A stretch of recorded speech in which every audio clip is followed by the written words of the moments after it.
How to use PowerToys Windows Change Keybind. Hello guys and welcome back to the channel. In this video, I'm going to show you how you can use PowerToys Windows Change Keybind. So let's get started. PowerToys has a tool called Keyboard Manager that lets you remap keys or create custom shortcuts. You'll need Microsoft PowerToys for that. You gotta head over to Microsoft Store, go to the search bar and type in PowerToys, and then you'll be able to see this application. So if you have not installed it before, you'll be able to see an install button. Click on install and then you should see open. Click on open and then you'll be redirected to PowerToys settings. Then at the top, you gotta click on search and type in Keyboard Manager.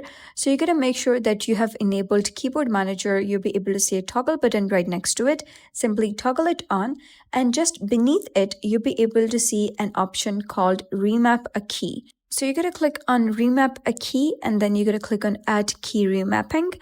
And here under Physical Key, you're going to press the key you want to change.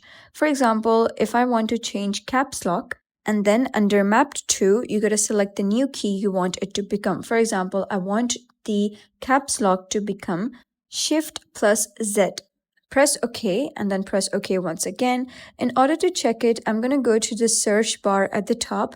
And now when I'm going to click on Shift plus Z, whatever I start typing next will be capitalized. And with that, that's the end of today's tutorial. If you found this tutorial helpful, give it a thumbs up and don't forget to subscribe for more helpful tutorials.